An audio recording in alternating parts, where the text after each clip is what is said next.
한 나이든 여자 고객이 타이어를 백화점에 들고 와서는 반품해 달라고 요구했습니다.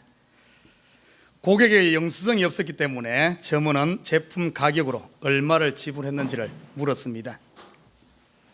고객은 가격을 이야기했고 점원은 기꺼이 돈을 환불해 주었습니다.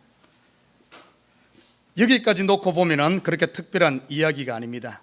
그러나 정말 특별한 것은 이 백화점에서는 타이어를 판매하지 않는다는 사실입니다. 자, 이 이야기는 미국 경영학의 대가 톰 피러스에게 알려졌고 그 후 그를 통해 이 이야기가 대중에게 알려지게 되었습니다. 이 백화점은 미국인들에게 고객 감동에 있어 신화적인 기업으로 널리 알려지게 되었는데 바로 노스스톰 백화점입니다. 이 백화점이 타이어 가격으로 물어준 비용은 고작 $29였습니다. 그런데 결국 이 $29로 수백만 달러, 수천만 달러치의 이 무료 홍보를 하게 된 셈입니다. 그뿐 아니라 고객 감동이라는 이 기업 이미지를 통해 성공적인 기업으로 성장하는 발판이 되었던 것입니다. 큰 성공, 이 큰 성공은 의외로 작은 사소한 것으로부터 출발하는 경우가 참으로 많습니다. 노스톤 백화점의 성공 신화 뒤에는 의외로 아주 작은 한 점원의 고객 중심의 이 서비스로부터 출발한 사실을 우리는 알 수가 있습니다. 우리 삶도 마찬가지가 아닌가 싶습니다. 한 사람의 성공적인 삶, 훌륭한 인격, 그 뒤에는 우리가 생각했던 것처럼 엄청난 것으로부터 출발하는 것이 아니라 지극히 작은 것으로부터 그 사람의 성공 아니면 그 사람의 인격이 결정되는 것을 볼 수가 있습니다. 자, 오늘 본문에서는 우리 지체 중에, 우리 몸 중에 지극히 작지만은 우리의 인생의 방향을 결정하는 이 혀에 대해서 이야기를 다루고 있습니다. 자, 우리말에도 그런 말이 있어요. 말 한마디로 천냥빛을 갚는다.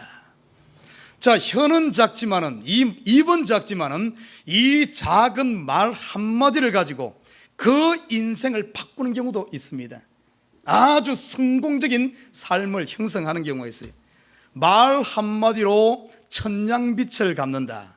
엄청나게 큰 우리 앞에 있는 문제라든지 어려움도 이 말 한마디를 가지고도 그 문제를 해결하고 우리 인생의 어려움을 극복해 나갈 수 있는 반면 또 반대의 속담도 있습니다. 새치혀가 5자 몸을 망친다, 이런 말도 있어요. 이 혀는 작지만은 이 혀 한 번 잘못 놀려가지고 그 인생을 망치는 이런 일이 있다는 사실입니다. 오늘 성경에서도 그런 이야기를 합니다. 오늘 본문에서 쭉 보면은 이 혀는 이것을 잘못하게 되면 온 몸을 더럽히고 생의 바퀴를 불살른다. 우리 인생을 불살라 망치는 경우가 있다, 이렇게 말합니다. 자, 혀의 위험성과 혀의 중요성, 아무리 강조해도 부족함이 없을 만큼 중요한 겁니다. 자, 우리 오늘 2절에 보면은 이렇게 말합니다. 이 말에 실수가 없는 사람은 온전한 사람이다, 이렇게 말을 해요. 자, 야고보서를 우리가 지금 계속해서 쭉 살펴보고 있는데 야고보서의 핵심이 뭔가 하면, 핵심 주제가 뭔가 하면 어떻게 하면 우리가 온전한 성도가 되어지고 온전한 삶이 되어지고 온전한 인격이 되어지고 온전한 성도로서 그리스도를 닮은 이런 성품의 사람이 되어지는가, 이 부분을 다루고 있습니다. 온전에 이르는 길. 자, 야고보서 우리가 쭉 살펴보았지만 여러 가지로 이야기하고 있습니다. 우리가 야고보서 1장 4절에서는 우리가 온전하게 되어진 첫걸음이 인내를 온전히 이룸으로 말미암아 우리의 신앙이 성숙해진다, 이렇게 말하고 있어요. 인내함으로 매일매일 삶 가운데 조금씩 한 번 더 참는 그 인내가 결국에는 우리를 온전하게 그리스도께로 인도하는, 그리스도를 닮는 인격으로 만들어 간다는 사실입니다. 다른 말로 표현하면 우리를 성공적인 삶으로 인도한다는 거예요. 두 번째 1장 12절에 보면은 시험을 잘 견디는 자, 시험을 잘 견딤으로 말미암아 우리가 온전해진다. 여러분, 매일매일 가운데 일어나는 어려움, 시련들을 한 번씩 이겨나갈 때마다 여러분은 지금 십자가를 지고 그리스도가 올라갔던 골고다 언덕을 오르는 제자도를 실천하는 줄 믿습니다. 궁극적으로는 거기에 도달하는 거예요. 1장 22절에는 이렇게 말합니다. 도를 믿고 행하는 자, 이 사람이 온전해진다, 이렇게 말하고 있어요. 매일매일 작은 것부터 실천하는 사람.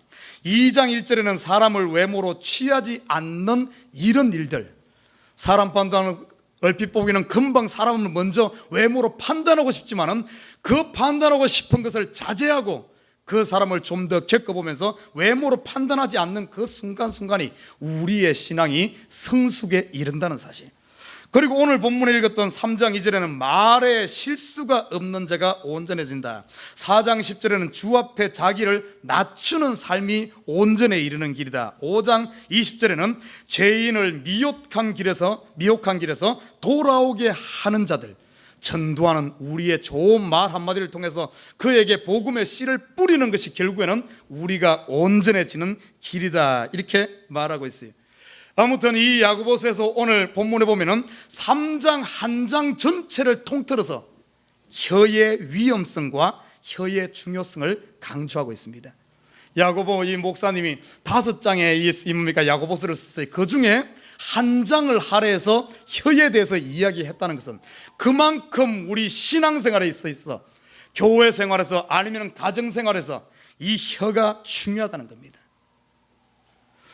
자, 오늘 본문에 보면은 혀의 위험성을 먼저 경고하고 있어요. 자, 혀라는 것은 오늘 몇 가지를 들어서 혀가 어떠한 존재인가, 요 작지만은 얼마나 큰 일을 이루는가, 이것을 비유를 들어서 이야기했는데, 혀는 말의 제갈과 같다, 이렇게 말합니다. 우리가 말을 그 거칠게 달리고 그 빨리 달리는 이 말을 무엇으로 컨트롤하는가 하면은 혀, 이 뭡니까? 말에 물린 이 제갈, 여기 물리고 그걸 조정하잖아요. 이리이리 하면서 이 말에 물린 이 제갈을 가지고 이 말 전체의 방향을 이걸 조종한다는 겁니다. 그리고 두 번째는 뭐라 그러는가 하면 배의 키와 같다, 이렇게 말하고 있어요. 자, 큰 배는 정말 엄청나게 큽니다. 전번에 온두라스 갔다 오다가 마이애미 잠시 들려서 배가 그 뭡니까? 이 유람선이 정박되어 5대인가가 정박되어 있더라고요. 가까이를 지나가는데 얼마나 큰가 하면은 지금 뉴욕에 있는 웬만한 아파트 한 3개, 4개 정도 합한 것 정도 크더라고요. 이 길이가 한 300m, 400m 되고 어마어마하게 큰 그런 배. 그 큰 배도 무엇으로 조정하는가 하면 작은 키로 그것을 조정을 한다는 겁니다. 그리고 보시고 또 한 가지 비유를 듣는데 이 혀는 불과 같다. 성냥의 불씨는 작지만 이 작은 불씨 성냥개비 하나가 결국에는 큰 태산도 살라버리는 이런 역사가 일어난다, 이런 비유를 들어서 이 혀는 작지만은 우리의 인생을 좋은 길로 인도하기도 하고 우리의 인생을 멸망길로 인도하기도 하는 것이 이 혀다, 이렇게 말하고 있어요.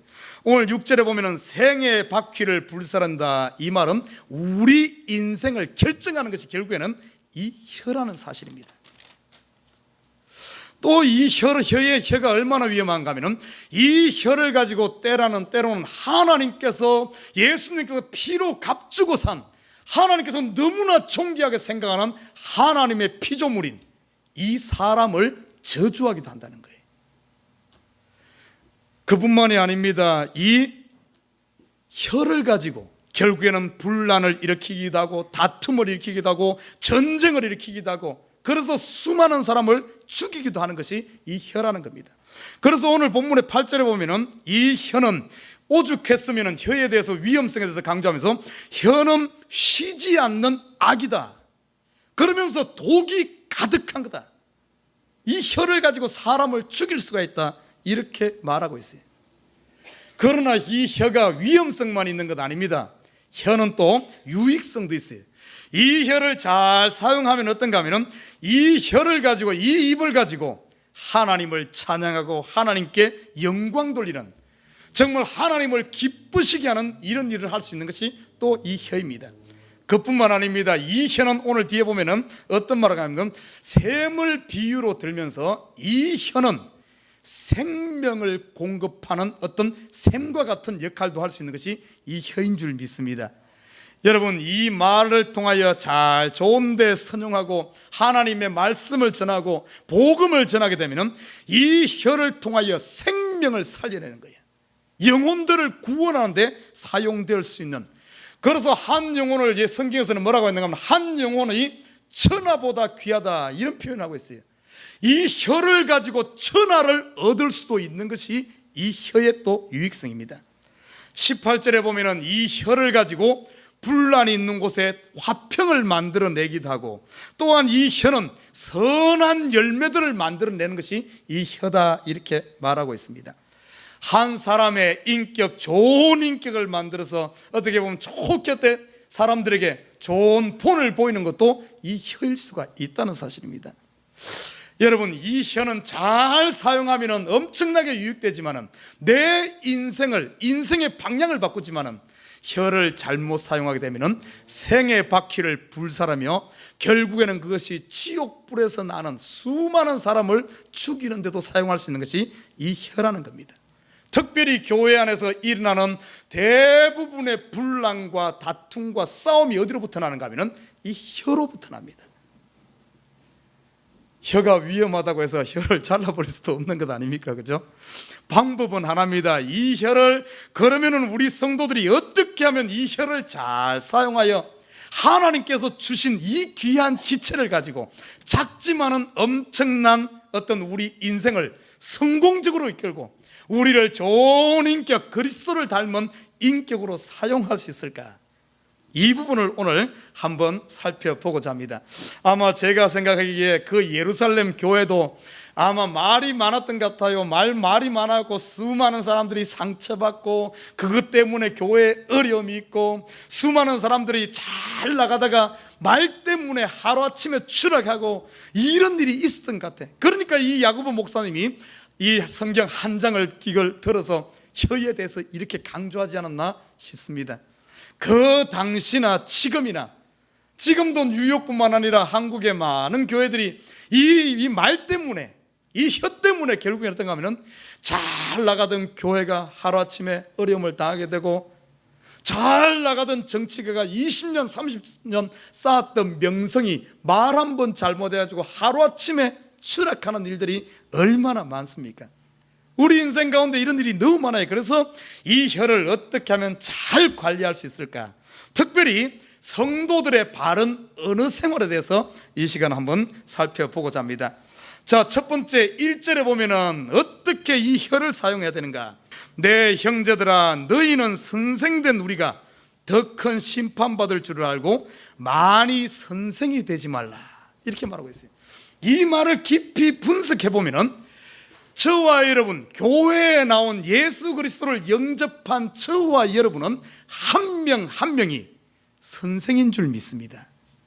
여러분은 세상을 변화시킬 수도 있고 세상을 어떤가 하면 옳은 길로 인도해 갈 수 있는 여러분 한 명 한 명, 여러분 많이 배우지 못해도 예수를 안다는 것, 천국을 안다는 것, 영의 세계를 안다는 것은 세상 지식이 아무리 가도 어떻게 보면 영의 그 근처에도 못 와. 여러분이 예수를 안다는 것은 그 무엇보다도 깊은 세계를 아는 겁니다. 여러분 한 명 한 명은 세상을 인도할 수 있는 스승의 위치야. 선생된 우리가, 그런데 오늘 야고보는 뭐라는 건 너희는 선생이 되지 말라 이렇게 말하고 있어요. 선생된 위치에 있는 사람들 보고 선생 노릇하지 말라는 겁니다. 여러분 선생 노릇하지 말하면은 다른 말로 표현하면 어떤 삶을 살아가는 겁니까? 선생의 반대말이 뭡니까? 제자입니다. 제자. 너희는 선생이지만은 앞선 자이지만은 모든 것을 아는 자이지만은 스승이지만은 선생이지만은 선생 노릇하지 말고 제자의 삶을 살아가는 겁니다. 이 시대에는 문제가 뭔가 하면은 너무 선생 노릇하는 사람이 많아요. 선생 노릇하는 사람.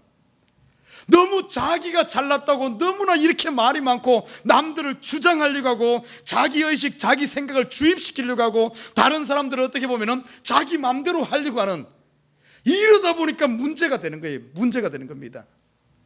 제자는 어떤 줄 압니까? 제자의 삶, 선생의 삶은 자기를 어떻게 한다면은 제자의 삶은 그게 아니에요. 제자의 삶은 여러분 한번 봐요. 제자가 스승한테 가서 이야기를 할 때 어떻게 이야기를 합니까? 자기 주장 막 내세웁니까? 아니죠. 스승에게 어떻게든 스승이 알아들을 수 있게 스승에게 그렇게 공손하게 그렇게 이야기하지 않습니까? 여러분, 교회가 뭔 줄 압니까? 이 교회는 예배 공동체인 줄 믿습니다. 예배 공동체. 영어로 예배를 뭐라 그러죠? 서비스라 그럽니다. 서비스. 서비스란 말의 가장 핵심은 뭔 줄 압니까? 서비스. 우리가 식당에서 서빙하는 것도 서비스라 그러고 가게에서 이렇게 하는 것도 서비스라 그러고 수많은 서비스란 말이 많이 나옵니다. 서비스의 핵심은 뭡니까? 서비스의 핵심은 나 중심이 아닌 고객 중심입니다. 고객 중심. 여러분, 예배를 왜 서비스라 그런 줄 압니까? 예배는 뭔가 하면 나 중심이 아니라 하나님 중심인 줄 믿습니다. 예배는 하나님께 드리는 거예요. 하나님을 기쁘시게 하고 하나님을 영화롭게 하고 하나님께 드리는 것이 예배인 줄 믿습니다. 이게 서비스예요. 그뿐만 아닙니다. 우리가 예배를 끝나고 나서 펠로우십을 하고 교회에서 성도들끼리도 합니다. 이것도 예배의 연속 석상에 있는 서비스입니다. 그러면 뭔가 하면은 성도들과의 관계를 하는 데 있어도 나 중심이 아닌 누구 중심? 남 중심, 형제들 중심, 다른 사람 중심으로 사는 것이 바로 서비스의 삶입니다. 우리가 예배를 교회에서만 드리는 거 아니에요. 우리 성도들 어떤가 하면 우리의 삶 자체가 예배가 되어야 될 줄 믿습니다. 성도들의 삶은 뭔가 하면 나 중심이 아니라 다른 사람 중심. 사도 바울은 뭐라 그런 줄 압니까? 너희를 기쁘시게 하지 말고 다른 사람을 기쁘게 하라, 이렇게 말하고 있어요. 여기서 야고보 목사님이 입을 이야기하면서 혀의 중요성을 이야기하면서 이 이야기를 왜 한 줄 압니까? 너희는 분명 선생이지만은 선생되지 마라. 이 말은 다른 말로 표현하면 혀로, 입이란 말이란 것에 적용을 하다 보면 모든 말하는 데 있어서 말은 누구 중심으로 해야 되는 줄 압니까? 나 중심으로 하지 말고 듣는 사람 중심으로, 고객 중심으로 이야기를 하라는 겁니다. 여러분 한번 봐요. 선생은 어떤 줄 압니까? 듣는 사람 신경 안 써. 자기 지식, 자기가 아는 유창한 말, 어려운 말을 하면은 자기 실력이 올라가는 줄 생각해. 이 시대에 많은 사람들이 자기 중심으로 이야기해. 자기는 엄청나게 좋은 이야기 한다고 생각하는데 저 사람들이 못 알아들어. 그러면은 그 사람, 듣는 사람 입장에서는 오히려 말하는 사람이 무식한 사람이 됩니다. 그러나 반대로 생각해 보십시오. 그 듣는 사람 입장에서 저 사람이 좀 지식이 약하면은 내 눈높이를 좀 낮춰가지고 어려운 영어 단어 쓰지 말고 어려운 학적인 언어 쓰지 말고 그 사람에 맞는 언어를 하게 되면 어떻습니까? 그 사람이 잘 알아들으니까 이야기하는 게 귀에 쏙쏙 들어오는 거예요. 이야, 저 사람 대단하다, 이렇게 되는 거예요. 저 사람은 유식한 소리 하는데 나한테 하나도 못 알아들으면 오히려 말하는 사람이 무식한 사람들이 버립니다. 여러분 어떻습니까? 지금 우리가 우리의 삶 가운데 여러분의 언어 생활에서 여러분 중심으로 이야기를 합니까? 아니면은 듣는 사람 중심으로 이야기를 합니까? 이게 말의 첫 번째예요. 듣는 사람의 눈높이를 맞춰서 그 사람에 맞게끔 내 기분 푸는 대로 내 주장 내세우고 이렇게 할 것이 아니라 듣는 사람들을 유익하게 이렇게 한다 생각해 보십시오. 아마 여러분 주위에 사람들이 여러분하고 대화하려고 때로 몰려들 줄 믿습니다. 성도 주위에는 사람들이 몰려들어야 돼. 몰려 있어야 됩니다. 성경에 보면 온유한 사람 주위에 이런 사람이 몰린다 그랬어요. 과연 우리는 어떤가 한번 살펴봐야 된다. 사도 바울도 그런 말을 해요. 고린도전서 12장부터 14장에 그 이야기합니다. 예언과 방언을 이야기하면서 방언은 다른 사람이 못 알아들어. 나와 하나님과의 언어이기 때문에 나름대로 막 해. 만약에 방언을 사람들에게 이야기한다 생각해 보십시오. 나는 멋들어지게 이야기하는데 다른 사람이 못 알아들어. 그럼 다른 사람이 뭐라 그랬어요? 무식하다 그럴 거 아니야.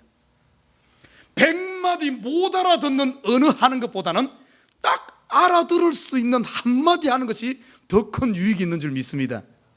언어가 그래요. 그러나 이 시대 보면 너무나 많은 사람들이 서성된 위치에서 자기가 선생처럼 이야기를 하는 거예요. 그러니까 말은 많은데 어떤가 하면은 내가 전하고자 하는 내가 하고 싶은 말이 그 사람에게 전달되지 못하고 그냥 공중에 떠도는 말만 무상한 이렇게 되는 거예요. 나는 저 사람에게 저 사람의 좋은 이야기를 해주려고 했는데 오히려 저 사람 중심으로 이야기하지 않다 보니까 오히려 듣는 사람이 마음이 식상하고 시기가 일어나고 질투가 일어나고 상처받고 이렇게 돼요. 이유가 뭔 줄 압니까? 선생의 위치에서 이야기를 하니까 돼요. 그래서 야고보 목사님은 너희는 선생이지만은 선생이 되지 말라. 제자가 되어라. 항상 낮아져서 받는 입장에서 상대방을 배려하는 입장, 고객 중심의 삶을, 고객 중심의 언어를 사용하시기를 주님의 이름으로 부탁드립니다. Who knows? 29달러 투자해가지고 수천만 달러의 그 축복이 올지, 여러분의 매일매일 삶 가운데 가정에서 남편은 아내에게, 아내에게 남편에게, 교회에서 성도들 간의 그 작은 언어 습관 하나가 이 서비스 정신, 다시 말해 예배의 삶이 지속되어질 때 그것이 여러분의 인생을 바꾸는 줄 믿습니다. 생애 받기를 좋은 쪽으로 인도하는 거예요. 불사르는 대로 인도하는 것이 아니라 좋은 쪽으로. 자, 두 번째는 어떤 게 우리 언어 습관, 우리의 혀를 어떻게 다뤄야 되는가, 오늘 13절에 이야기를 하고 있습니다. 자, 13절을 보면 이렇게 말해요. 너희 중에 지혜와 총명이 있는 자가 누구뇨? 그는 선행으로 말미암아 지혜의 온유함으로 그 행함을 보이지니라. 여러분, 예전에는 우리 학교 교육이 뭐 중심이었는 줄 압니까? 학교 교육이 청각 중심이었어요. 그래서 선생님은 열심히 설명하고 학생들은 그냥 듣는 중심이었습니다. 자, 그러나 이 시대가 발전하면서 듣는 것보다 좀 더 그들에게 효과적인 전달 방식이 무엇일까? 좀 더 발전된 것이 뭔가 하면은 시각교육입니다. 그래서 요즘에 학교들, 웬만한 학교에서는 다 프로젝터 다 있고 노트북 다 있어갖고 그냥 말로만 하는 것이 아니라 시청각을 통해서 보여주면서 교육을 합니다. 요즘에는 더 진화되었어요. 그것보다 더 발달된 게 뭡니까? 이제는 경험입니다. 경험. 그래서 아예 대학교 4학년쯤 되면은 인턴을 내보내고 이렇게 어떤 경험 교육을 시키는 거예요. 경험을 하는. 특별히 미국에 살고 있는 저와 여러분, 직장 잡을 때 많이 회사에서 보는 것이 뭔 줄 압니까? 이 사람이 실전 경험이 얼마나 있느냐, 이것을 엄청나게 중요하게 생각하는 거예요. 그리고 고등학교에서 대학교 갈 때도 이 사람이 실전에서 얼마나 그냥 머릿속에 들어있는 지식뿐만 아니라 실전에 얼마나 적응되어졌는가, 이것을 봅니다. 그래서 예를 들어 축구를 한다, 아니면 운동을 한다 그러면 운동에서 한 가지 운동에서 뭔 상을 받고 탑에 이르기까지는 얼마나 많은 노력을 하고 어려움을 극복해야 됩니까? 그래서 대학 갈 때 보십시오. 어떤 운동에서 두각을 드러냈다든지 리더십이라든지 아니면 악기라든지 이런, 그래서 우리가 그러잖아요. 피아노 하나 배웠는데도 뭐 한두 달 만에 되어지는 게 아니잖아요. 적어도 5년 10년 배워가지고 그 기간 동안 그가 포기하지 않고 그것을 이겨내서 어떤 입상을 했다든지 이런 거에 대해서 엄청난 크레딧을 주잖아요. 어떤 경험적인 것, 실전적인 것. 여러분, 오늘 야고보 목사님은 그걸 이야기하는 거예요. 10번 말하는 것보다는 너희가 말은 적게 하고 차라리 선한 행동으로, 삶으로, 실천으로 보여주는 것. 여러분 보십시오. 우리가 그래요. 목사 교회에서 그렇습니다. 목사가 성도들에게 이것 좀 하십시오. 처음에는 부드러운 언어로, 당연히 그러니까 그렇게 말합니다. 이것 좀 하십시오 했는데 한참 지나고 보면 안 했어. 그걸 다시 한번 말합니다. 그것 좀 하라니까요. 그래도 안 했어. 그때부터는 어떻게 됩니까? 이제 목소리가 커지죠, 그죠? 집사님 이거 왜 안 했어요? 예, 할게요. 또 안 했어. 그 뒤로부터는 이제 이게 감당 못 하는 거예요. 말이 어디로 튈지 몰라. 그래도 나중에 안 되면 멱살 잡고 싸웁니까? 여러분 봐요. 말이란 것은 어떤가 하면 한번 처음에는 부드럽게 나가고 그 뒤에 안 되면 목소리가 커져. 그리고 나서는 이제 감정이 개입됩니다. 감정이 개입된다든지 아니면은 이제 막 부하가 치는 이때부터는 어떤 줄 압니까? 그렇게 말하기 시작하면은 사단에게 대문을 활짝 열어놓는 것 같아. 사단이 역사하는 것이 바로 감정이 개입되고 이렇게 될 때 이성을 잃어버리잖아요. 우리가 막 화를 낼 때는. 그러면 사단이 역사하는 거예요. 그런 상태의 말을 하게 되면은 아예 그럴 것이 아니라 한 번 해갖고 안 하면은 그냥 내가 가서 그냥 해버리면 돼. 해버리면은 그러면은 이게 되는데 이거 실천해버리면 되는데 그것을 꼭 말로 하려고 하다 보니까 결국에는 시험에 막 휩싸이고 상처를 주고 난리가 나는 거예요. 아내도 그래요. 남편한테 좀 이렇게 처음에는 하잖아요. 결혼하면은 처음에는 몇 마디 하잖아요. 안 하면은 막 아침 저녁 막 바가지를 긁어서 앉는 거예요. 여러분 그래 보시죠. 남편 막 상처가 되고 그래갖고 대판 싸우고 그러잖아요. 그러니까 쑥대밭이 되는 거예요. 여러분 우리 교회에서 말로 할 것이 아니라 오늘 보니까 야고보 목사님은 교회에 대해서 딱 다 보는 거예요. 말을 많이 할 거 아니라 선행으로 말미암아 지혜의 온유함으로 그 행함을 보일지니라. 본을 보이면 되는 거예요. 본을 보이면은 참. 그런데 우리 교회는 감사해. 우리 성도들 앞선 사람들이 보면 어떤가 하면 믿음이 있는 사람들이 말을 적게 해. 그런데 말은 적게 하고 행함은 많이 해. 이거 좋은 현상입니다. 나는 우리 에버린 식구들이 혹시 교회에 와서 뭔가 부족한 것이 보이거든. 아이 왜 저거는 왜 안 하냐, 왜 청소는 안 하냐, 목사님 왜 설교 못 하냐. 여러분 설교 못 하면 여러분 해. 목사가 설교 못 하면 여러분이 성경 많이 읽고 많이 기도하고 여러분이 성경 공부 좀 많이 해. 그러면 돼. 왜 목사님 설교 못 하냐, 교회 또 누가 왜 이 교회는 사랑이 없냐. 여러분이 좀 사랑을 실천해. 그러면 사랑이 그냥 있어. 왜 자꾸 자기는 안 하면서 이거 자꾸 말만 하다 보면 상처만 되는 거예요. 나는 우리 에버그린 식구들이 이렇게 말만 뒤에서 계속 잔소리하고 막 투덜투덜 하는 사람들을 뭐라 그래요? 투덜이라 그러죠. 투덜이가 되지 말고 여러분이 액션을 취함으로 말하면 본을 보여서 많은 사람을 어른들이 이끄는 저와 여러분 되시길 주님의 이름 부탁드립니다. 교회는 말은 최소한 적게 하고 우리가 그냥 하면 되는 거예요. 교회 부흥 안 된다고 잔소리하지 말아요. 내 가서 그냥 전도하면 돼. 뭐 간단한 것 가지고 계속 다니면서 10년 동안 잔소리해봐. 내가 안 움직이면 되는가? 입만 아프죠.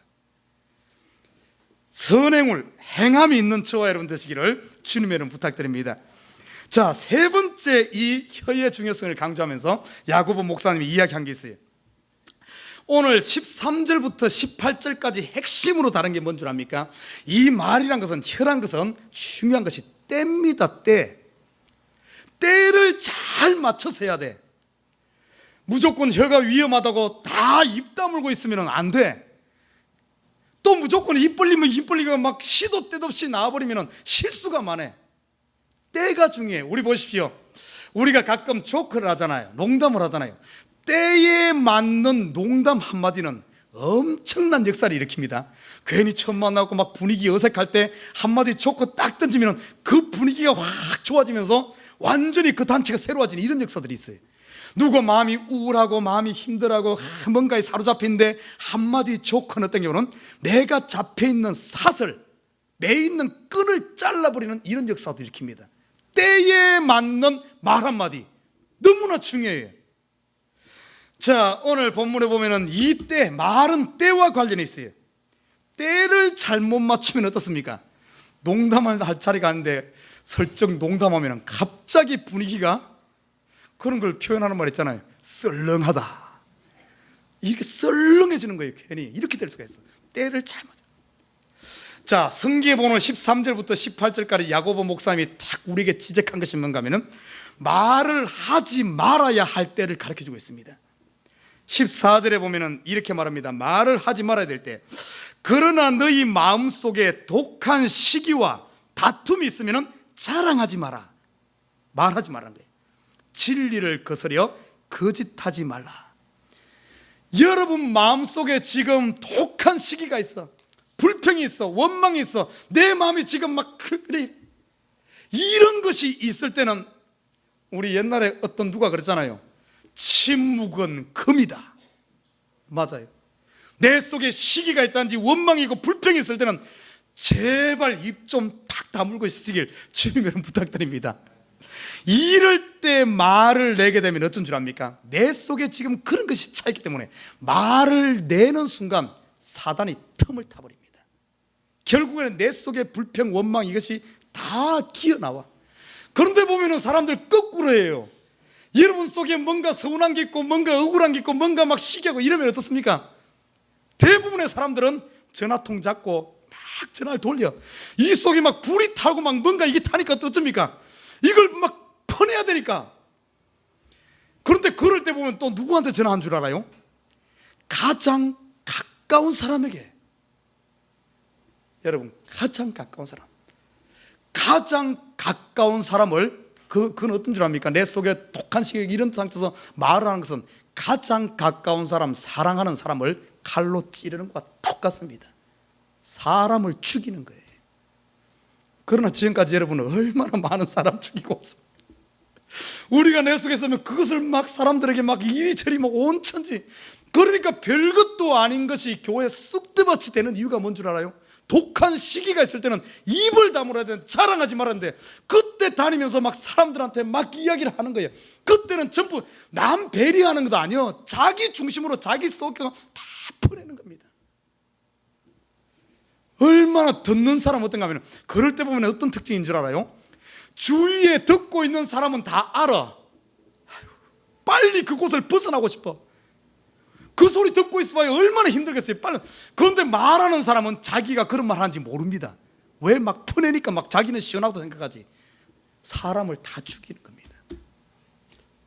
이런 말을 경상도 말로, 이런 사람을 한마디로 딱 정의하면은, 요즘에는 안 쓰는 말입니다만은, 독한 시기 불평불만인데 막 그걸 막 사람들 앞에 막 이야기하는 사람을 한마디로 딱 정의하면은 덩신이에요. 덩신. 왜 그런 줄 알아요? 다른 사람은 다 하는데 혼자만 착각하는 거예요. 혼자만. 제발 덩신 되지 마시고 지혜로운 식구들, 사랑받는 식구들 되길 주님으로 부탁드립니다. 절대 말하지 말아요. 교회에서 여러분 때로는 서운할 수 있어, 때로는 시기가 날 수 있어, 때로는 불평이 있을 수 있어. 왜 사람 사는데 왜 없겠어요? 있죠. 지혜로운 사람은 이때는 입을 탁 닫아놓는 거예요. 사람도 안 만나. 그때는 핸드폰 끊어. 배럴이 뺄 수 있으면 배럴이 빼놔버려요. 그냥 사람에게 말할 것이 아니라, 그렇다고 그냥 그러면 목사님 나 속 터져 죽게요. 불 나도 불이 내 속에서 타고 꺼지면 괜찮아요. 번지는 게 문제예요. 아무리 큰 불이 나도 그냥 덮어놓으면 괜찮아요.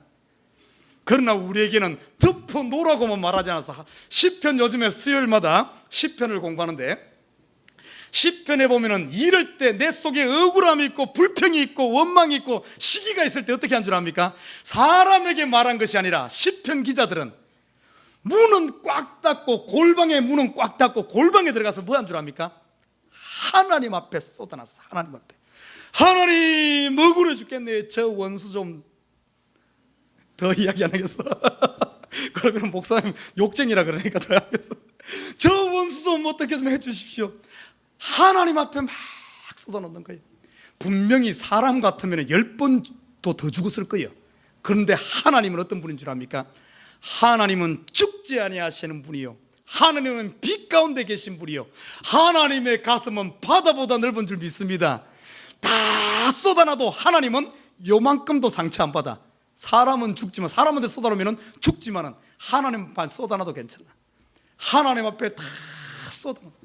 시편에 보면 시편 기자들이 그 억울함을 다 하나님 앞에 쏟아놓으니까 하나님이 그걸 다 받고 어떤 줄 압니까? 그것을 다 정화시키는 거예요. 정화시켜. 예수 그리스도의 보혈의 피로 다 정화시키는, 깨끗하게 하고 나중에 속을 다 쏟아놓고 나니까 그걸 다 정화시키고 오히려 그 빈 마음에 하나님께서 감사를 채워주고 하나님께 은혜를 채워줘서 나중에서 하나님을 찬양하는 이런 역사가 일어난 줄 믿습니다. 저와 여러분, 억울함이 있어요. 독한 시기가 있습니까? 불평이 있습니까? 원망이 있습니까? 이럴 때는 꼭 기억하십시오. 이 입을 닫는 것이 침묵은 금인 줄 믿습니다. 이 말 한 번 안 하고 참는 그 자체가 우리를 그리스도께로 인도하는 거예요. 성숙하게 하는 겁니다. 예수님 보십시오. 빌라도 앞에서 얼마나 변명할 것 많았겠습니까? 요즘 말로 하면 빌라도는 재판관이요, 재판관 앞에서 억울하게 잡혔는데 얼마나 할 게 많았겠어요. 그러나 예수님께서 빌라도 앞에서 변명했습니까? 안 했잖아요. 침묵한 거예요. 침묵. 왜냐하면 그때는 시험의 때 아닙니까? 시험의 때, 죽음을 눈앞에 두고 있는 때 아닙니까? 제발 우리 식구들 교회에서 때로는 얼마든지 억울한 일이 있을 수 있어요. 목사한테도 오해받을 수 있습니다. 성도들한테 오해받을 수 있어요. 얼마든지. 이게 세상이다. 사람 사는 것이기 때문에. 아까 말했죠. 이 말은 때가 중요하다고. 말하지 말아야 될 때, 이럴 때는 입을 탁 닫아야 될 줄 믿습니다. 자, 그렇다고 자, 그럼 말을 해야 될 때가 있어. 입만 무조건 다 닫고 다니면, 믿는 사람들이 닫고 다니면 다 우리 보고 벙어리라 그래. 그러면 안 되죠. 입을 열 때는 열어야죠. 언제 열어야 되는가? 말을 해야 될 때. 내 속에 여러분 즐거움이 있습니까? 내 속에 감사함이 있습니까? 이럴 때는 제발 좀 입 다물고 있지 말고 다니면서 입을 벌리시길 주님을 부탁드립니다. 아멘 좀 해요. 아멘. 왜 그런 줄 알아요? 내 속에 즐거움이 있고 감사가 있을 때 이야기를 하게 되면 내 속에 있는 즐거움이, 감사가 다른 사람에게 전달이 됩니다. 이 즐거움이 나누어져요. 낙심한 사람들을 일으키고 힘든 사람들 소망을 주는 이런 역사가 일어나요. 특별히 우리 마음속에 구원의 감격이 있을 때, 은혜가 있을 때, 성령 충만할 때는 입을 막 벌려야 돼. 그럴 때는 어떤 줄 압니다. 내 입에서 생수가 솟아나는 거예요. 생수. 영혼을 살리는 역사가 일어난 줄 믿습니다. 하나님께서 이것 쓰라고 입을 만들어 놓은 거예요. 혀를 준 겁니다. 그런데 많은 사람이 거꾸로 하고 있어. 좋은 일이 있을 때는 아무한테도 말 안 해. 입 딱 다물고 있고, 억울한 일이 있으면 막 다니고, 거꾸로 하니까 문제가 돼. 거꾸로 하니까. 아마 분명히 예루살렘 교회가 그랬던 것 같아. 그러니까 야고보 목사님이 이것을 바르게 가르친 거 아니겠습니까? 하나님이 내 속에 성령으로 역사할 때는 입을 벌려야 돼. 그럴 때는 생수가 쏟아져 나온다는 사실. 많은 사람들에게 영향을 주고 많은 사람들을 옳은 대로 인도하는 줄 믿습니다. 자, 마지막 한 가지, 우리가 우리의 혀를 어떻게 써야 될 것인가. 12절을 한번 보십시다. 12절. 11절에 보면 이렇게 말합니다. 내 형제들아, 어찌 무화과 나무가 감람 열매를, 포도나무가 무화과를 맺겠느냐. 이와 같이 짠물이 단물을 내지 못하느니라. 우리말에 그런 말이 있어요. 콩 심은 데 콩 나고 팥 심은 데 팥 난다. 성경에서는 심은 대로 거두는 거예요. 오늘 본문으로 보면 감람나무에서 포도 열매를 딸 수 없다는 겁니다. 감람나무에서는 감람 열매가 맺히는 거예요. 이 말은 다른 말로 표현하면은 내 속, 나란 내 속에 무엇이 들어있는가, 내 속에 근본이 무엇이 들어있는가에 따라서 내 입술로 나온다는 겁니다. 내 마음에 무엇이 들어있냐에 따라서 입은, 이거 어떻게 보면 출력기관이에요. 내 속에 좋은 것이 들어있으면 좋은 게 나오는 거예요. 내 속에 나쁜 것이 들어있으면 나쁜 것이 나옵니다. 그런데 문제는 내 속은 무엇으로 결정되는가? 성경에 보면 입력기관이 있어요. 우리 몸을 컴퓨터로 비한다면 입력기관, 이건 마음은 CPU라 하면 출력기관은 입술 어떤 모니터와 같은 역할이죠. 성경에 보면 두 가지를 이야기합니다. 우리 성경에 보면은 우리에게는 입력기관이 두 개가 있어요. 크게 보면은 첫째는 눈이고 두 번째는 귀입니다. 성경에는 뭐라고 하면 이 귀에 대해서 믿음이란 것은 들음에서 난다. 믿음은 들음에서 나며 이 들음은 그리스도의 말씀으로부터 말미암다, 이런 말을 하고 있어요. 내 속에 믿음이 들어가고 내 속에 기쁨이 있고 내 속에 그리스도로 충만해지기 위해서는 우리가 귀를 잘 들어야 돼. 어디를 들은? 하나님의 말씀 듣는 자리, 좋은 이야기 듣는 자리, 복음의 자리, 이것을 자꾸 귀로 듣게 되면 내 속에 믿음이 생기고 결국엔 내 입술에서 소망의 언어가 나오는 줄 믿습니다. 그리고 눈도 똑같아요. 우리의 눈을 어디에 두느냐. 밝은 면을 볼 수도 있고 어두운 면을 볼 수 있어. 밝은 면을 보게 되면 성경에 예수님께서 비유해 그랬잖아요. 너희 눈이 밝으면 너희 마음이 밝을 것이요, 너희 눈이 어두우면 마음이 어두울 것이다 그랬어요. 여러분, 보기 나름이에요. 여러분이 이 땅의 모든 것이 다 썩어 빠지고 이 땅에 아이고 말세요 말세 이렇게 느껴집니까? 왜 그것만 봅니까? 밝은 면을 보면은 이야, 이 땅에 살만한 세상이야. 하나님께서 이 땅을 이렇게 아름답게 창조하셨어. 이야, 멋들어진 세상이야. 이 한평생 진짜 하나님께 주님 감사하다. 항상 이 땅에는 양면이 존재하는 거예요. 양면. 성경에 보세요. 엘리야 보십시오. 엘리야 선지자가 시험 들고 어려움 당하고 환난 당하니까 어떤 면을 본 줄 압니까? 어두운 면을 봤어. 하나님 이 땅이 망할 놈은 나라네요. 이 땅이 다 우상숭배로 빠졌네요. 하나님 섬기는 사람은 나 혼자밖에 없네요. 나 혼자밖에 없어. 세상이 다 썩어 빠졌고 교회가 다 타락해버렸고 나 혼자밖에 없네요. 그때 하나님께서 어쩐 줄 압니까? 엘리야의 눈을 열어주었어요. 엘리야야, 이 바보야, 이 멍청아, 너는 왜 어두운 면만을 바라보느냐? 이 밝은 면을 봐라. 내가 이 이스라엘이 다 썩은 것 같지만 그렇지 않다. 바알에게 우상숭배하지 않고 바알에게 절하지 않은 7,000명이 있는 게 안 보이냐? 왜 너는 그것을 안 보고 왜 그 길을 바라보느냐? 하나님께서 숨겨둔 7,000명을 바라봤다면 엘리야가 도망갈 필요도 없었죠. 하나님이 이렇게 나와 함께하고 우리 가운데 이런 밝은 면을 보게 된다면 얼마나 소망이 생겼겠습니까? 어두운 면을 바라보니까 나 혼자밖에 없구나, 세상이 다 망했고 이렇게 되는 거예요. 여러분 지금 어디를 바라보고 있습니까? 사람은 이 마음속은 보는 대로 정해져. 보는 대로. 우리의 눈꺼풀 왜 준 줄 압니까? 좀 이거 안 좋은 것 있을 때는 그런 거 보지 말고 좀 좋은 것 봐요. 좋은 것. 여러분, 이 교회 물론 사람들이 모이기 때문에 다툼도 있고 싸움도 있고 좋은 사람도 있고 나쁜 사람도 있고 별소리 다 있죠.